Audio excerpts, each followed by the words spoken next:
어릴 적부터 아버지로부터 자주 들은 말씀이 있습니다. 내 인생은 네가 책임지는 것이다. 이 말씀을 어렸을 때부터, 아주 어렸을 때부터 들었습니다. 이 말씀을 들을 때 느낌이 좀 어떠십니까? 네 인생은 네가 책임지는 것이다. 그랬을 때 좀 어린 마음에 아버지가 책임질 수 있는 몫은 여기까지니 그 다음에는 네가 알아서 해라 라고 하는 말씀인 줄 알고 마음에 좀 섭섭했습니다. 예. 아버지가 여기까지 책임지실 테니까 그 다음에는 니네가 알아서 행해라 라고 하는 말씀인 줄 알고 그랬는데, 나이가 들면서 무엇을 깨닫게 됐냐면 아버지 판단은 이러한데 하나님께서 너에게 개개인의 인격을 주셨으니 네 스스로 판단해라, 이런 말씀이라는 것을 나중에 깨닫게 됐습니다. 그러니까 아버지가 무엇을 강제해서 자녀로 하여금 어떤 것을 자기 마음에 거리키거나 좀 원치 않은데도 불구하고 아버지가 그렇게 하라고 하니까 할 수 없이 따르게 되는 그러한 일은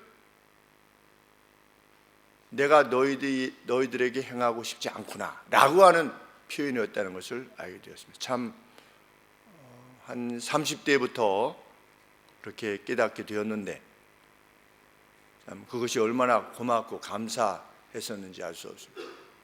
아버지께서 한 번도 저희를 매로 다스리려 하시지 않았습니다. 아버지한테 맞은 기억이 한 번도 없습니다.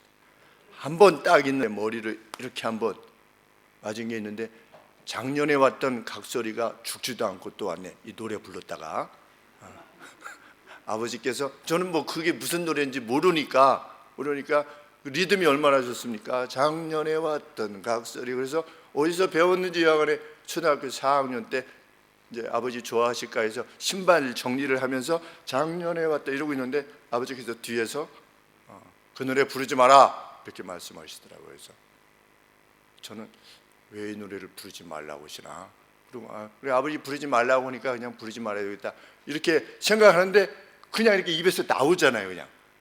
그냥 하다가 순간 잊어버리고 작년에 왔다 이렇게 하고 있는데 뒤에서 뭐가 이렇게 탁 이렇게 머리를 이렇게 탁 치셔서 그 부르지 말라는 거니까 이렇게, 그게 이제 평생 아버지한테 어떤 징계를 받은 처음이자 마지막이었습니다. 돌이켜보면 그만한 자유를 주시기 위해서 아버지께서 그토록 애를 쓰셨던 것 같습니다.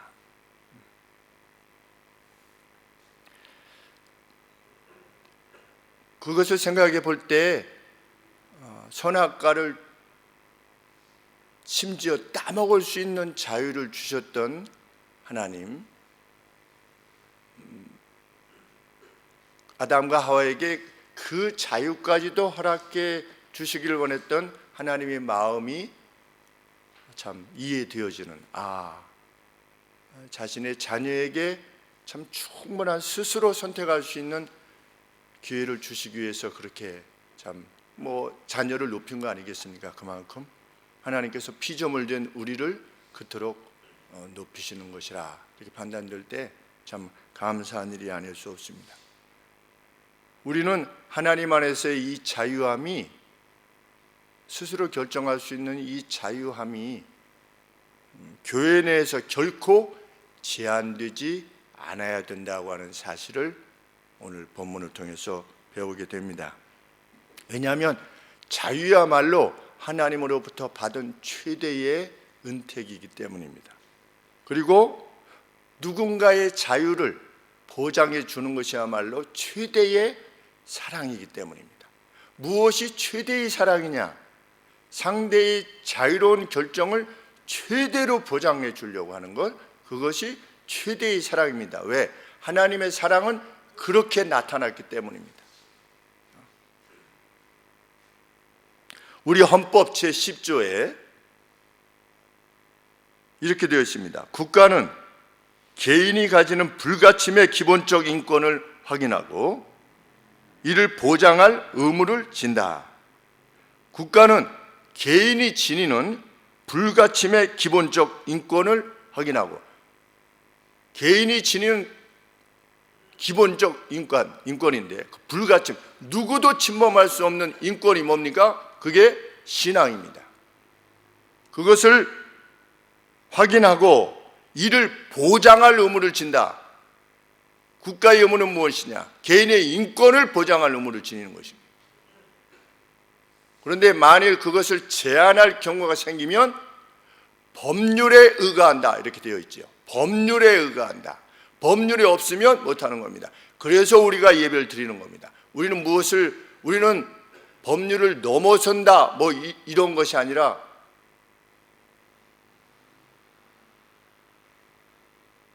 이것을 넘어설, 국가가 개인이 가지는 불가침의 인권, 이것에 대해서 넘어설 수 있는 것을 한계를 정해놨습니다. 그 한계에 우리 것이 있다면 우리는 기꺼이 따를 것입니다. 가령 예를 들면 교화 지역 전체를 전염병의 위험으로 말미암아 통제한다. 그래서 전역을 통제한다. 그럼 우리도 따를 것입니다.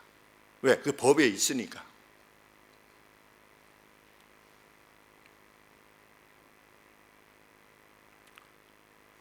개인의 자유, 이것이 보장되는 나라가 선진국이라 믿습니다. 그리고 그리스도인은 하나님께서 우리에게 허락하신 이 자유를 위해서 온 힘을 다해야 될 줄 압니다. 로마에 세워진 교회에 이 자유를 서로 제한하는 일이 발생했습니다. 음식과 절기 문제였죠. 절기 문제로 교회 안에 서로 나눠졌습니다. 구약 레위기에 보면 너희는 동물을 잡을 때, 먹기 위해서 동물을 잡을 때 반드시 피를 제거하라, 이렇게 되어 있습니다. 그러니까 피를 빼는 어떤 의식을 행하고 나서 고기를 먹을 것을 하나님께서 명령하셨습니다. 그러니까 지금으로 치면 이슬람이 우리 기독교 구약을 가져가지 않았습니까? 그래서 할랄 음식이라고 하지요. 그 할랄이 뭐냐? 그 피를 빼는 의식을 행한 겁니다. 이슬람식으로. 근데 왜 그들이 그러한 의식을 가지게 되었는가? 이슬람이 마호멧이 구약의 성경을 가져갔어요. 그래서 이 할랄 음식이라고 하는 것을 행하고 있는 것입니다. 그런데 로마 교회 내에 유대인 그리스도인들, 이스라엘 사람으로서 예수님을 믿었던 사람들이 있었고, 또 이스라엘 사람이 아닌데 이방 사람이었는데, 로마 사람이었는데 예수님을 믿은 사람들이 있었습니다. 마치 예루살렘 교회에 헬라파, 이방인들이 예수님을 믿는 사람이 있었고 유대인들, 그리스도인들이 있었던 것처럼. 그런데 이 유대인들, 그리스도인들은 흩어져 살았죠. 나라가 멸망했을 때. 그래서 이제 디아스포라라고 해가지고 마치 미국의 한인촌처럼, 코리안 타운처럼 이렇게 어떤 그 모임을 형성해서 그 안에서 구약의 예배를 드리고 있었습니다. 드리고 있었는데 그들은 구약의 절기도 지켰었고 구약의 이 의식법도 지키고 있었습니다. 그런데 그들이 예수님을 믿게 된 겁니다.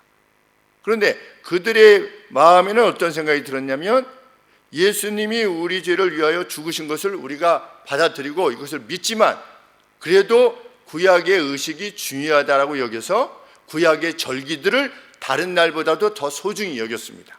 월삭, 그 뉴문이죠. 새로 그 달이 뜰 때, 그리고 첫날, 그리고 구약에 있는 절기들, 이런 절기들을 소중히 여겨서 그것을 지키고자 했습니다.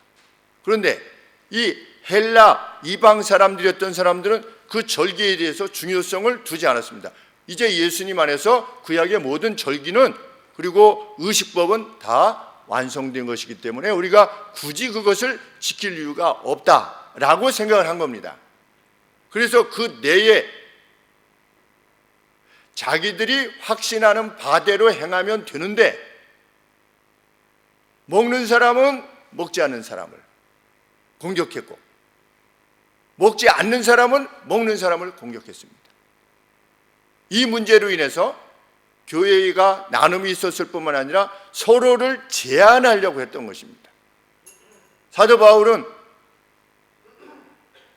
너의 판단으로 상대를 제한하지 않도록 하라는 것입니다. 왜? 그것은 진리의 본질에 해당되는 것이 아니기 때문이라는 겁니다. 참 놀랍지 않습니까? 오늘날 어떤 분이 오셔가지고 우리 구약의 절기를 지켜야 됩니다. 그래야지 은혜를 받습니다. 라고 한다든지 우리 할례를 지금도 받아야 됩니다. 라든지 만약에 누가 이렇게 주장하면 우리가 무엇이라고 말하겠습니까? 아, 그렇군요. 아, 그렇게 생각하세요? 그러면 그 절기를 지키시지요. 아, 음식을 먹을 때 피를 빼고 먹어야 됩니다. 라고 했을 때 아, 뭐 그럴 수도 있겠습니다. 이렇게 하겠습니까? 아니면 저 사람 좀 이상한 사람 아니야? 이렇게 생각하시겠습니까? 당연히 후자겠죠. 그것이 진리의 문제같이 여겨지지 않습니까? 예수님이 다 해결해 놓으셨는데 여전히 구약의 것을 소중히 여긴다니. 그런데 사도 바울이 뭐라고 말씀하시는 것입니까? 너희들이 생각할 때 먹는 자들이여, 이방인 그리스도인들이여, 먹지 못하는 자를 믿음이 연약한 자라고 경멸하지 말아라.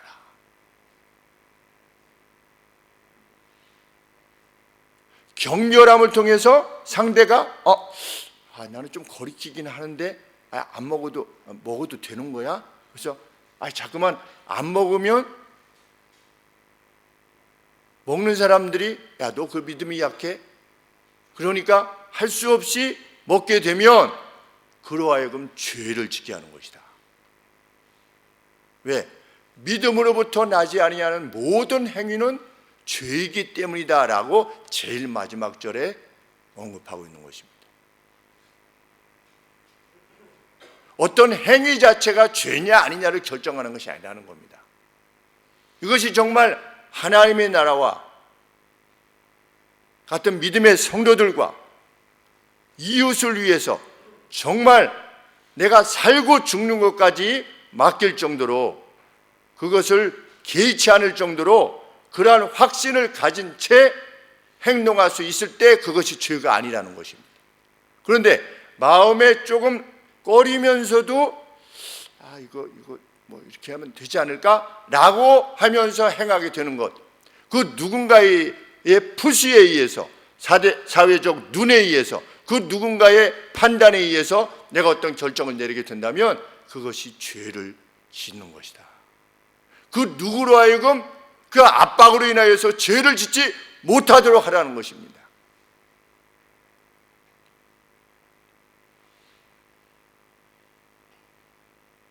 이 정부는 지금 우리 크리스찬들로 하여금 죄를 짓게 하는 것입니다. 왜? 우리 인터넷 예배를 드리는 이들을 비난할 이유가 전혀 없습니다. 그들은 그들 믿음대로 행하는 것이니까 우리가 그들을 뭐라고 할 이유는 없습니다. 그러나 인터넷 예배를 드리는 분들 중에 혹이나 약간의 마음에도 한 2%, 한 5% 내지 나는 교회 가서 예배를 드리고 싶은데 라고 하는 마음이 있는데도 불구하고 어떤 외적인 것으로 말미암아 자기가 100% 믿음으로부터 나온 것이 아닌데도 불구하고 예배를 드리지 못하게 한다면 그것은 죄를 짓게 하는 것입니다. 하나님께서 가만두시지 않을 것입니다.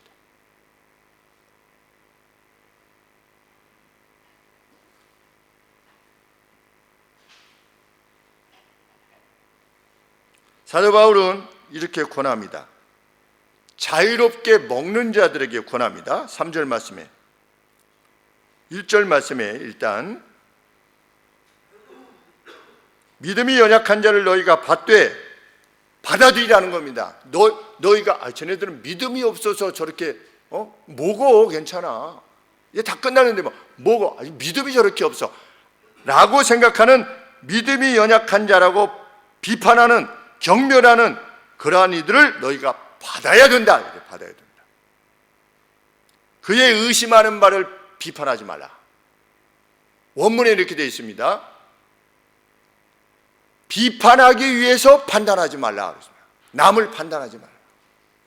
근데 판단은 필요하죠. 그러나 비판을 위한 판단을 하지 말라는 겁니다.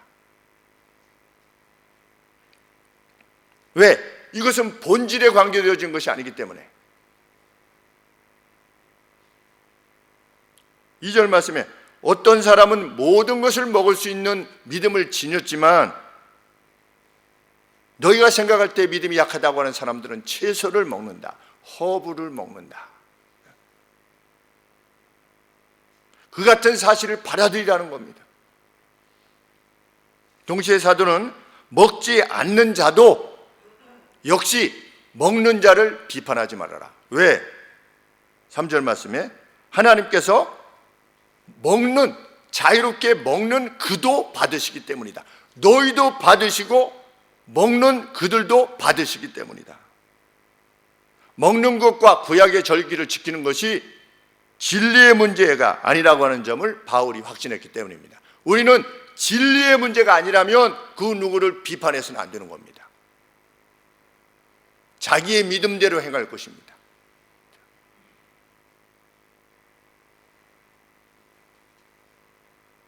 누구를 판단할 수 있는 그 누구의 유무죄를 너가 죄를 진 것이다 아니다고 하는 것을 판단하실 수 있으신 분은 오직 하나님 한 분이시다.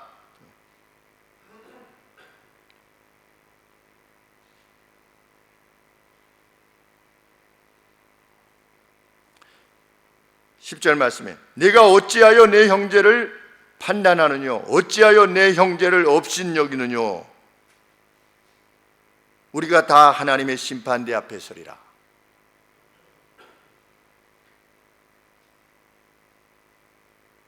심판대 앞에 서게 되는데 그것이 우리의 중심 관심사가 되어야 된다는 겁니다. 다른 사람이 어떻게 되네 이것이 아니고 내가 나중에 하나님의 심판대 앞에 서게 될 것이라는 것이 어떤 판단에 있어서 가장 중심적인 것이 되어야 한다는 것입니다. 왜? 11절 말씀에 주께서 가라사대 내가 살았노니 모든 무릎이 내게 꿇을 것이요 모든 혀가 하나님께 자백하리라 하였기 때문이다. 이러므로 우리 각자가 자기 일을 하나님 앞에 직접 고하게 될 날이 반드시 올 것이다. 나는 이런 의도에서 하나님 앞에 이렇게 했습니다. 나는 이런 의도에서 절기를 소중히 여겼습니다. 어떤 사람은 나는 이런 의도에서 절기가 다른 날과 똑같다고 저는 확신하고 행했습니다 라고 하는 것을 하나님 앞에 자기의 경우를 반드시 드러내야 될 날이 오게 될 것이다. 그래서 하나님이 그때 판단의 기준은 네가 얼마나 다른 사람을 격렬하고 저 믿음이 약간 너같이 이렇게 마음대로 방종하면서 하나님을 섬기는 사람은 나중에 이렇게 될 거야 라고 하는 판단을 얼마나 잘했느냐 여부로 하나님 앞에 판단을 받는 것이 아니라 너의 행동이, 너의 결정이 얼마나 나를 위한 것이었느냐에 의해서 판단받게 될 것이다. 사도 바울이 이렇게 가르치는 것입니다. 인터넷 예배를 드리는 것이 내가 하나님을 위해서 살고 하나님을 위해서 죽을 것입니다 라고 하는 각오로 나는 인터넷 예배를 드린 것입니다. 좋다 이겁니다. 예배당에서 예배를 드리는 사람은 나는 이것이 하나님께 드리는 마땅한 예배라고 삶과 죽음을 두고 결정한 것이기 때문에 나는 예배당에서 예배를 드린 것입니다 라고 하나님 앞에 고할 때 좋다 이것입니다. 그러나 그 어떤 결정이든 그것이 믿음으로부터 말미암는 것이 아니라면, 그런 하나님의 나라를 위한 결정이 아니라면, 나라가 원하는데 따라줘야 되지 않습니까? 다른 사람의 생명을 귀히 여겨야 되는데, 이런 것이 아니라 정말 하나님을 위한 결정이 분명하다면 하나님께서 그를 유죄로 결정하시지 않을 것이다. 그래서 다 교회가 어떤 결정을 내렸던 그것에 대해서 개의치 않고 그들도 그들 나름대로 그러한 결정을 내렸으리라 믿고 우리는 우리의 길을 가는 것입니다.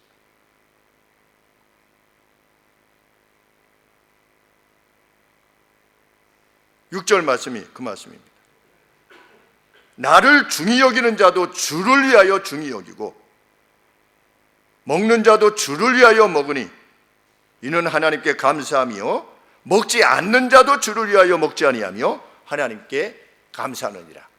인터넷 예배를 드리는 이도 넣으면 주를 위하여 인터넷 예배를 중히 여기고 현장 예배를 드리는 예배당에서 드리는 자도 주를 위하여 현장 예배를 드리면 된다 이겁니다.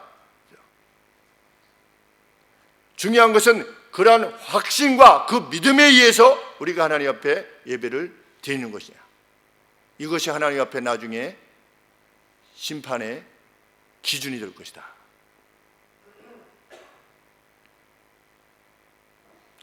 오늘 예배에 대한 논란에 있어 이러한 차원에서 논의되고 있는가를 생각해 볼 때 심히 우려가 되는 것입니다.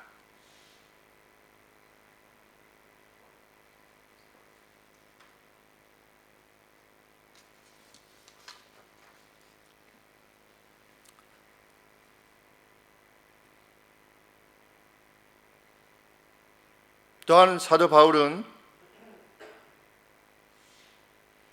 그것이 주를 위한 것이냐에 이어서 그것이 교회, 성도를 위한 것이냐를 또한 물어야 될 것이라고 가르칩니다. 14절 말씀에 무엇이든지 스스로 속된 것이 없으되 음식 자체가 속된 것이 부정한 것이 어디 있겠습니까? 그런데 부정하게 여기는 사람에게는 부정하다는 겁니다. 그거 부정하지 않아 라고 할 수 있는 것이 아니라 부정하게 여기는 사람에게는 그 음식이 부정할 수 있다는 것입니다. 그것을 억셉트하라는 겁니다. 받아들이라는 겁니다. 그러면서 내 자유가, 내가 이렇게 할 수 있는 자유가 형제 자매로 하여금 넘어지는 일이 되지 않도록 해라. 저기 보니까 저렇게 해도 되는 거야? 라고 하는 마음으로 자기가 확신하지 못하는데도 불구하고 그것을 따라가는 그러한 일이 없도록 하라는 것입니다. 그것도 못 먹어? 무슨 절기를 지키고 야단이야? 다 끝난 건데 라고 말할 수 없다는 겁니다. 상대에 대한 그러한 존중이 있어야 된다는 겁니다. 그것이 진리의 문제가 아니라면, 그가 그리스도를 주로 고백하지 않는 것이 아닌 이상, 예수 그리스도의 십자가로 말미암아 우리가 구원을 얻을 수 있다라고 말하는 것이 아닌 이상 우리는 그를 받아들이라. 지금 우리가 그렇게 하고 있는지, 우리의 교회들이 요즘 이 내용들을 보면 마귀가 참 좋아하겠다 이런 생각이 듭니다. 마귀가 참 좋아하겠다. 교회들끼리 막 싸우고, 교회들끼리 뭐 현장 예배가 어떠느니 인터넷 예배가 어떠느니 이래가지고 서로 참 마귀가 참 좋아하겠다.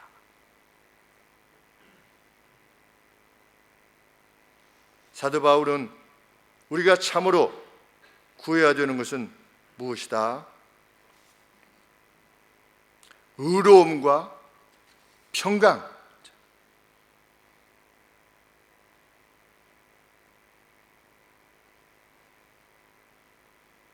17절 말씀이 하나님의 나라는 먹는 것과 마시는 것이 아니요 오직 성령 안에서 의와 평강과 희락이라. 의로움과 피스와 조이다. 교회 내에서 구해져야만 하는 것은 그것이다.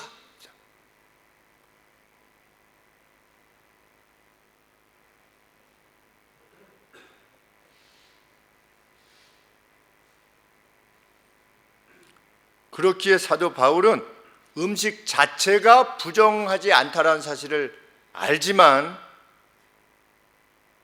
그 고기를 먹거나 포도주를 마시지 않기로 결정한 겁니다. 왜?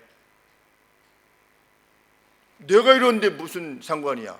내가 하나님 앞에 그 마음을 제대로 가지면 되지 무슨 상관이야? 이렇게 하지 않는 겁니다. 그리스도인은 누구를 더 소중히 여기느냐? 교회 내 성도를 더 소중히 여기는 겁니다. 성도가 이 부분에 대해서 어떻게 생각할 것인가가 더 중요한 겁니다. 그것이 만일 평강을 깨고 교회의 조의를 깨면 그것을 삼가는 겁니다. 사도 바울처럼. 사도 바울처럼 절기와 음식이 끝났다고 하는 것을 더 잘 아는 사람이 어디 있겠습니까? 그런데 교회 내 그 누가 그것을 소중히 여기는 겁니다. 그래서 포도주와 고기를 들지 않기로 결심한 겁니다. 왜? 형제들을 위해서. 그것이 하나님의 나라다.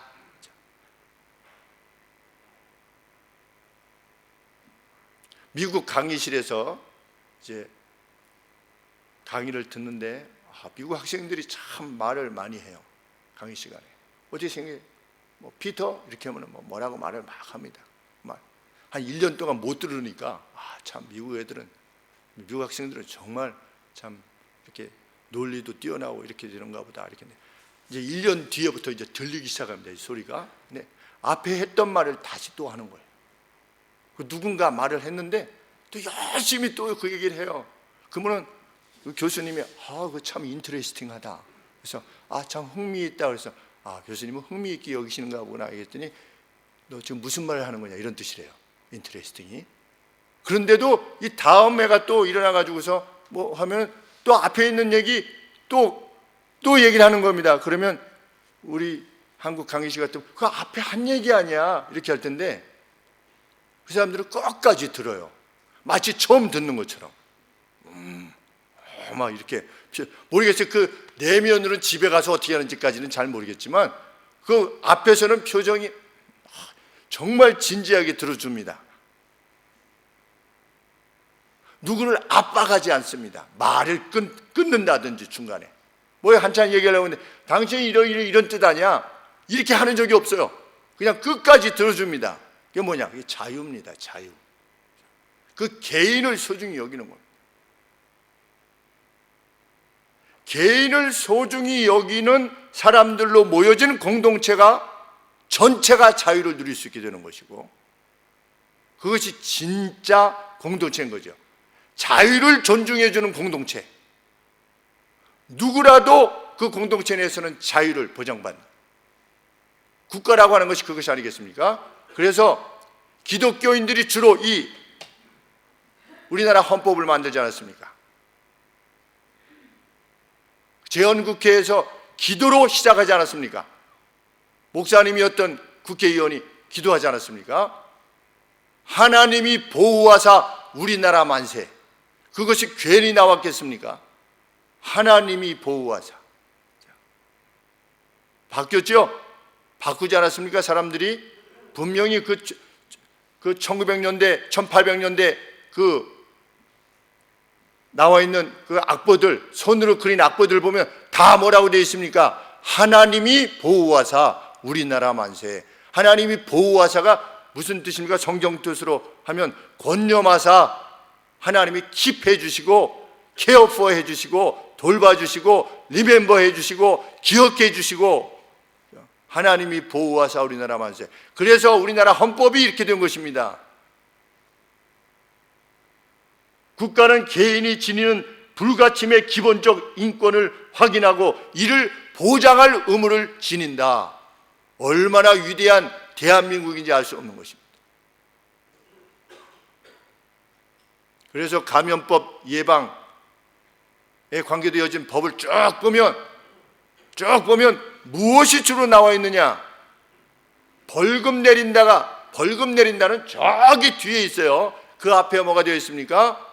어떤 개인이 전염병으로 말미암아서 괴로움을 당해가지고 재산상 손해가 있지 않겠습니까? 그러한 손해들을 국가가 보상한다 이렇게 되어 있어요. 그게 국가 아니겠습니까? 개인이 평범한 삶을 살아가다가 갑자기 재난이 왔어요. 국가는 이를 보상한다. 이게 법이에요. 예방법. 그리고 혹 감염병이 발생했는데도 불구하고 역학조사를 거부한다. 그러면 300만 원. 그 저기 뒤쪽에 있는 겁니다. 우리나라 법이 얼마나 잘 되는지 알 수 없어요. 개인의 자유를 제한할 수 없어요. 정말 위험하면 교통 전체를 통제하고 야외 집회를 금지시키고 흥행을 위한 집회를 금지시키고 그 다음에 제례 49조 2항입니다.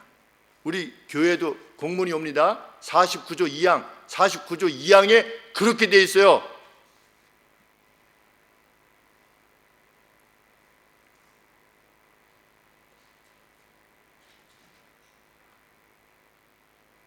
바울은 그 누구의 판단과 결정을 비난하기보다 자신이 지닌 믿음에 있어서 하나님 앞에서의 확신을 가질 수 있느냐, 이것이. 당신은 어떤 차원에서 이러한 확신을 지니고 있냐? 성경적 근거가 뭐냐? 그래서 저는 100% 말씀의 근거에서 이것이 하나님의 뜻이라고 믿어서 이렇게 했습니다 라고 하나님 앞에서 고할 수 있는 그런 확신을 지니기에 힘쓰라.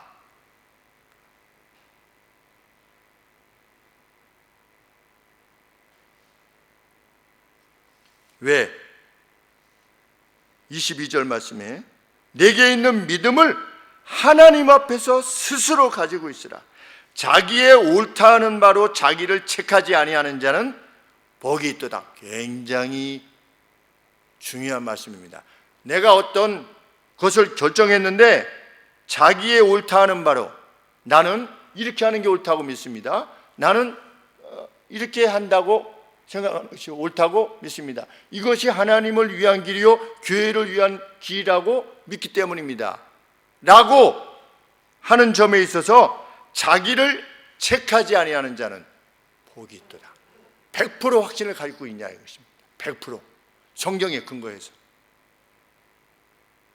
성경에 근거하지 않는 확신은 사사기 때와 마찬가지입니다. 제 소견에 옳은 대로 행했더라. 그들도 확신이 있었죠. 제 소견에 옳은 대로 행했더라. 자기 자신의 디시전이에요. 결정이에요. 성경에 근거했느냐? 아니라는 겁니다. 사사기 시대 이스라엘이 어떠한 고통을 당했는가는 우리가 알게 되는 것입니다.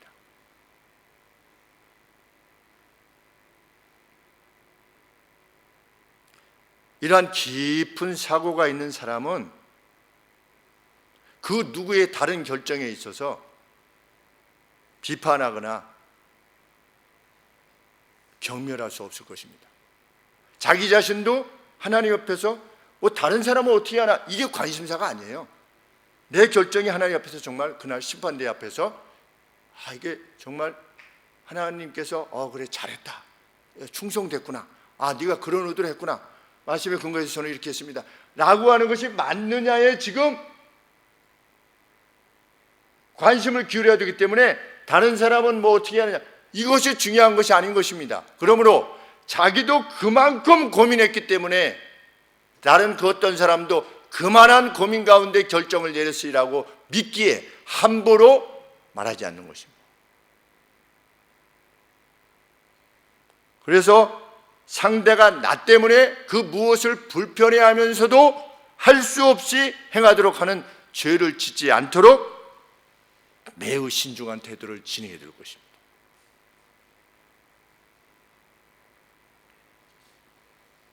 오늘 그 누구의 입장에서 보면 저희가 주일에 예배를 드리는 결정이 공연한 것이처럼 보일 수 있을 것입니다. 그럼에도 이 경배를 포기할 수 없는 이유는 인터넷 방송이 예배를 대신할 수 있다라고 하는 성경적 근거를 아직까지 찾지 못했기 때문입니다. 마음에 걸림이 있는 것입니다. 그래서 그런 생각까지도 해봤습니다. 차라리 시청에서 와서 그냥 폐쇄하면 내 마음이 더 편하겠다. 그렇지 않습니까? 예배를 드리려고 결정을 해서 여태까지 왔는데 시청에서 와가지고 예배 못 드립니다 이게 딱 붙이고 가는 겁니다. 그러면 저는 편하지요. 마음은 지금 이렇게 매 주마다 고민할 필요가 없지 않습니까? 나는 심판대 앞에 가면 어떻게 말할 수 있습니까? 하나님 저는 드리려고 했잖아요. 드리려고 했는데 이렇게 해가지고 그래서 못 드렸습니다. 하나님 제 마음 이해하시지요. 그것이 오히려 편하겠다. 왜? 우리 교단 목사님들은 그래도 대부분 예배를 드리고 있습니다. 그리고 저희 동기 목사님들도 상당 부분 예배를 드리고 있지요. 뭐 드리냐 마냐 뭐 이렇게 말할 필요도 없어요.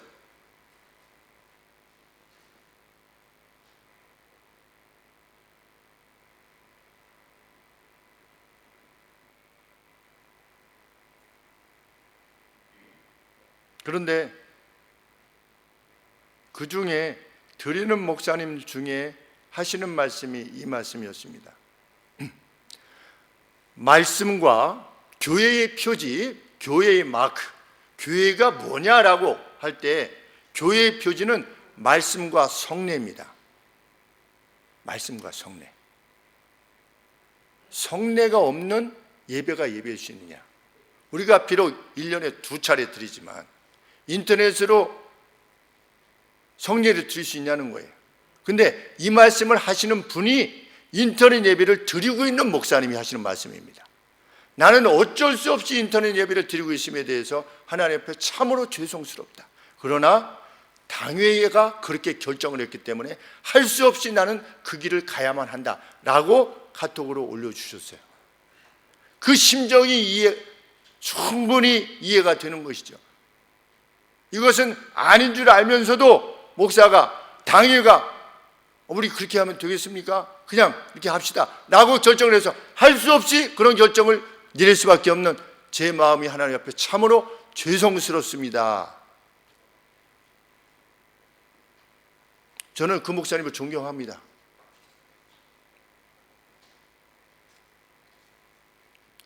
비난하지 않는 것에서 멈추는 것이 아니라 존경하는 겁니다. 하나님 앞에서 죄스러움을 고백하는 거 아니겠습니까? 그래도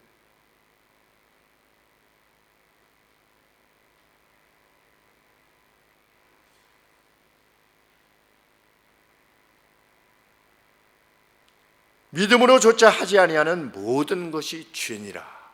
마음에 걸림이 있어요. 그 어떤 교회 목사가 말씀에 비춰봐서 걸림이 있어요. 걸림이 있는데도 그냥 이렇게 하겠습니다 라고 하는 것은 죄니라. 그런데 개인의 죄에서 그친다면 그럴 수 있어요. 그러나 성경이 뭐라고 말씀하고 있습니까? 너는 선생되기를 가급적 삼가라. 왜? 개인적으로 죄를 짓는 거하고 개인이 잘못 리드해가지고 미스리드하는 거죠. 잘못 인도하여서 성도로 하여금 죄 가운데 거하게 한다면 그 책임이, 하나님 앞에서의 책임이 막중할 것입니다.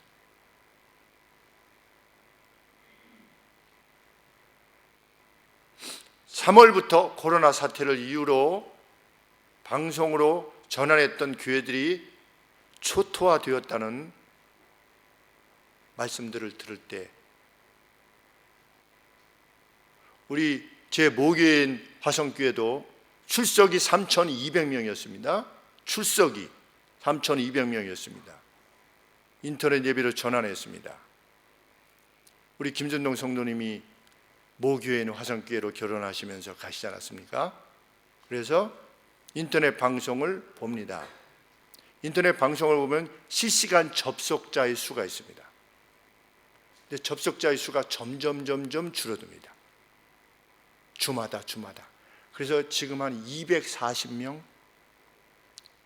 3,200명이 출석했던 교회가 인터넷으로 전환해서 현장에서 동시 접속자가 240명까지 줄어들었다. 비참한 내용입니다.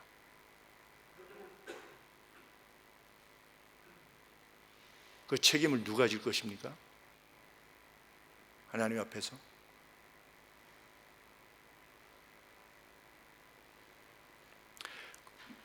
믿음이 견고한 분들은 인터넷을 통해서 그렇게 믿음이 있으니까 6개월이 되든 1년이 되든 10년이 되든 평생이 되든 마치 북한에서 토굴 속에서 주일날 주일을 지키기 위해서 토굴로 굳이 갈 필요가 없잖아요. 자기가 하나님을 믿고 있으면 되는 거지. 주일날 자기 집에서 그냥 속으로 하나님께 기도하고 이렇게 하면 되잖아요. 근데 왜 주일날 톡을 속으로 갑니까? 우리 안산에 계시는 이 목사님 북한 선교회를 하는데, 북한 선교회에서 개척한 북한 내에 교회가 있었는데 주일날 같이 예배를 드리다가 급습을 당해서 다 총살당했대요. 그래서 그 교회가 없어졌어요. 최근의 일이라고 저한테 얘기해 줬습니다. 그들은 왜 주일날 총살의 위험을 무릅쓰고 톡을 해서 모여서 예배를 드리는가? 그것이 하나님께 자신들이 드릴 수 있는 생사를 결정하시는 분이 하나님을 믿기에 그렇게 행하고 순교를 행하는 것입니다. 우리는 그런 믿음으로 여기 있는 줄 압니다. 다른 이들이 어떻게 했는지 그것은 우리가 개의할 바 아닙니다. 교회 내에는 스스로 믿음이 있어서 인터넷을 통해서도 자식이 자신을 유지할 수 있는 이들이 있을 수 있습니다. 그러나 교회 내에는 연약한 믿음을 가진 분들이 계십니다. 이제 처음 예수님 믿기 시작하신 분들, 또 오래 믿으셨지만 이러저러한 면으로 믿음이 아직 성장하기 어려우신 분들, 그분들이 주일날 교회 와서 성도들과 교통하면서 구역 예배를 드리면서 그 돌봄을 받으면서 성장하는 거 아니겠습니까? 믿음이. 그런데 그분들은 다 어디 갔습니까? 다 떨어졌습니다. 우리 교회도 부모님께서 우리 교회 성도님들이 아닌 자녀들은 코로나 사태가 시작되자마자 전부 다 예배에 못 나왔습니다. 누가 말린 겁니까? 부모가 말린 겁니다. 오늘 이 자리에 우리의 자녀들이 있어야만 됩니다. 누구의 책임입니까? 부모는 이면을 확신하고 예배 가운데 있는데 자녀들은 이제 현장이 없다.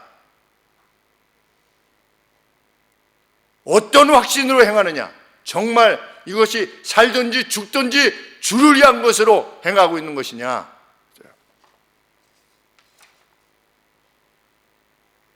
그렇다면 예배 현장에 같이 있어야 되지요. 같이 없든지. 우리는 인터넷으로 예배 드리는 것이 여기 성경에 비춰보니까 이러이러하다고 이렇게 되어 있다. 그러니 우리는 집에서 예배 드리자. 그런데 이런 이유가 하나님의 영광을 위한 것이다 라고 하는 것을 충분히 설명해야죠, 자녀들에게. 그리고 현장 예배라면 현장 예배에 대해서 우리는 이러이러한 차원에서 예배를 드리는 것이란다 라고 설명해야만 되고,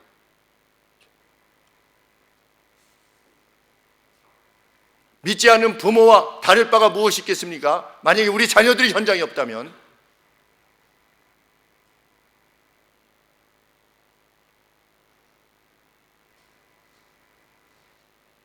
혹 우리 가정에 우리의 자녀들은 예배를 드리고 싶은데 부모가 너 집에서 부모만 다녀올게 라고 만약에 하게 된다면 그 자녀들이 나중에 훗날 신앙에 대해서 어떻게 생각할 것인가?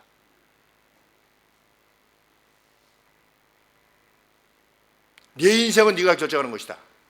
저 역시 제 자녀들에게 나는 너희들이 믿지 아니하는 그 누구를 데리고 온다 할지라도 아빠는 반대하지 않을 것이다.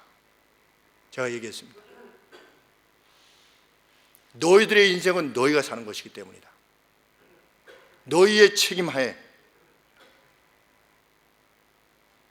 이러이러한 차원에서 성경에 이렇게 하는 것은 합당치 아니하다라고 되어 있다 까지만 얘기하고, 그러나 결정은 너희들이 해라.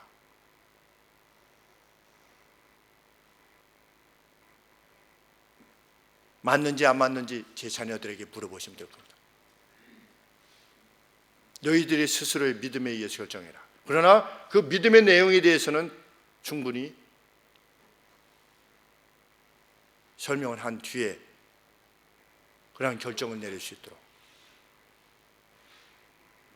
제가 누차 말씀드리지 않습니까? 의사고시를 주일에 보느냐 마느냐에서 10년 공부한 것을 의사가 의사고시를 포기할 것이냐, 단지 주일 아침에 드리는 예배 문제 때문에 저녁에 드리면 되지 않느냐가 아니라 주일 아침에 내가 평생 드려왔던 이 예배를 내가 지킬 것이냐, 아니면 시험 보고 와서 저녁 예배를 드릴 것이냐 라고 하는 차원에 있어서도 고민하는 아들을 향해서 아버지께서 너 지금 뭐 하는 거냐라고 한 말씀 안 하시고 내 인생은 네가 사는 것이다. 의사가 되지 않기로 이미 다 10년을 공부했는데 의사가 되지 않기로 결정한다면 네 믿음대로 해라. 아버지께서 침묵하셨죠. 그것이 그리스도인들이 지닌 자유여야만 될 것입니다. 집안 내에서도. 그래서 제가 제 자녀들에게도 윽박지르면서 무엇을 행한 경우는 없으리라 스스로는 판단이 듭니다. 그래서 제가 처음 사역을 시작할 때 제 아내한테 그렇게 말했습니다. 여보가 사모라고 해서 사모이기 때문에 무슨 일을 하지는 않았으면 좋겠다. 여보의 마음에 이게 동하지 않는데 사모이기 때문에 할 수 없이 행하는 그러한 식의 사모는 되지 말고 여보 개인의 신앙대로 행하기를 원한다고 제가 얘기했고, 제 자녀들에게도 제가 야 주일 저녁 예배 가야 되잖아, 뭐 수요 예배 가야 되잖아 한 번도 제가 얘기한 적이 없어요. 아주 몇 년 만에 한 번 어디 저녁 예배 같이 갈래? 라고 정도까지만 말할 뿐이지 너 목사 자녀들인데 너 이렇게 좀 같이 아빠랑 해야 되지 않겠어? 라고 한 적이 없어요. 우리 특별 새벽 기도 때에도 봄, 가을에 있는 특별 새벽 기도 때에도 야 좀 같이 가자라고 한 적이 없습니다. 왜? 스스로 결정하도록. 그 누구의 자유, 그거를 지켜주는 것, 그것이 최대의 사랑입니다. 하나님이 우리에게 주신 최대의 은택 그대로를 행할 수 있도록. 이 국가도 그렇게 가야 되지 않겠습니까? 범할 수 없는 기본적인 인권, 그게 뭐냐? 자기 신을 마음껏 섬길 수 있는 그 권리입니다.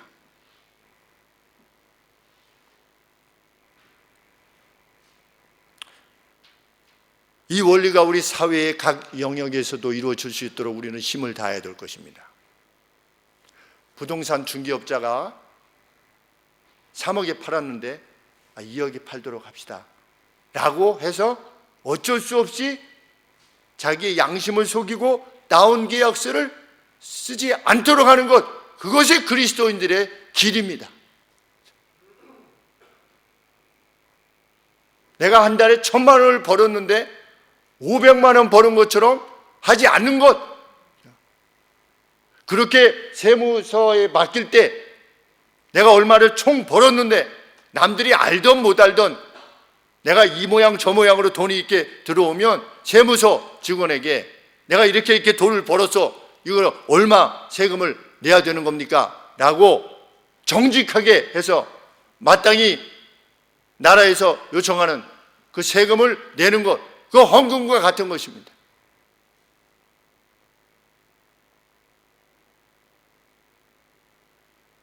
그것이 정말 우리가 힘써야 될 삶의 내용이 아니겠습니까? 근데 그것은 어디서부터 가능하느냐? 하나님 앞에 경배를 순교를 하면서까지도 지키고자 했던 그러한 하나님 앞에서의 그 하나님의 존엄을 인식할 때만이 우리의 삶 가운데서 그것이 가능하게 되는 것이죠.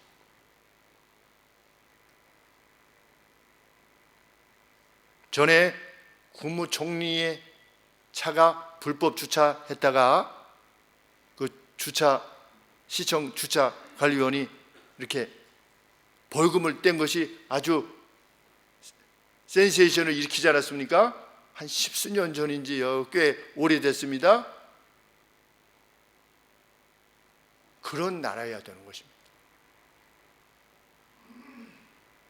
그 누가 그 무엇에 의해서 압박을 받아서가 아니라 말단 직원까지, 말단이라고 말하는 직원까지도 자기의 재량하에 법이 말하고 있는 것을 시행할 수 있는 나라, 그만큼 모든 이들에 의해서 이것은 합당하다라고 여겨지는 그 법, 특별히 우리 기독교인이 세우는 이 헌법에 근거해서 그 개개인의 자유, 그 권리, 그 특권이 유지될 수 있는 나라로 나아가게 함이 우리 그리스도인들이 정말 이 사회 속에서 해나가야만 되는 일이라 굳게 믿게 되는 것입니다. 그렇게 그리스도인은 자기 개인으로서는 하나님과 이웃을 위한 확신에 찬 행동을 하는 것이요, 다른 이들의 결정에 대해서도 그만큼 소중히 여겨주는 그러한 존재가 되는 것, 그것을 통해서 그리스도인은 세상을 바꿀 것입니다. 우리 뒷집 형제님이, 김항식 형제님이, 닭 가공하시는 형제님이 저희 교회를 걱정하십니다. 아이 목사님 얼마나 힘드세요? 이렇게 멋지지 않습니까? 우리 저 CU 점주 되시는 분께서 목사님 교회 요새 얼마나 힘드세요? 여러분들이 잘하신 결과입니다. 진실로 여러분들이 잘한, 우리들이 잘한, 우리 주변에 있는 교회 분들 주일 아침에 여기 비워놓으시잖아요. 그것만 봐도 여러분들이 잘하고 계시는 것이라는 증거가 됩니다. 그들이 우리가 뭐 예배 드리는 거 한 번이라도 보았습니까? 못 보았지 않았습니까? 그런데도 불구하고 교회를 이렇게 바라봅니다. 분명 우리가 하나님의 말씀을 따라 사랑하고 있음에 대한 증거인 줄 압니다. 그렇게 세상을 바꾸는 우리가 되길 원하고,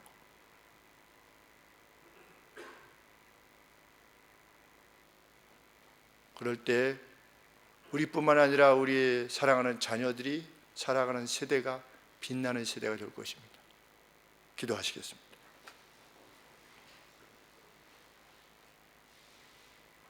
주님, 다 설명되지 못한 부분까지도 우리 주 성령께서 역사해 주셔서 심령에 더욱더 큰 용기와 하나님이 함께 하심에 대한 확정을 허락하여 주시기를 아버지 앞에 간절히 소원합니다.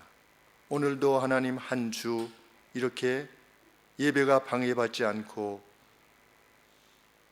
온전한 예배를 드릴 수 있게 해주셨음을 감사드립니다. 하나님, 주신 말씀 그대로 이 땅에서 그렇게 행하는 그 누구의 자유를 위해서 행하는 저희가 되게 하시길 원합니다. 돈이 없어서 힘들어하는 이에게 돈으로부터의 자유, 지적인 것을 채우지 못함에 대한 그 불편함으로부터 자유, 얼굴이 잘생기고 못생기고에 따라서 지니게 되는 모든 편견으로부터의 자유, 남자와 여자라고 하는 차이, 그것들을 다 사랑으로 해결하는 저희 교회 성도님들이 되실 수 있도록 하나님 은혜 위에 은혜를 허락하여 주옵소서.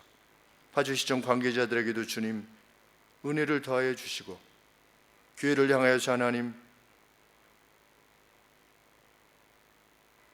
험하게 행하지 아니하고 행하는 우리 시청 관계자들과 시장님을 비롯해서 여러 관계자분들에게 은혜를 허락하여 주시옵시고, 속히 이 관계가 끝날 때 또 기쁨으로 다시 만날 수 있는 그날을 허락하여 주시기를 간절히 소원합니다. 예수 그리스도 이름으로 기도합니다. 아멘.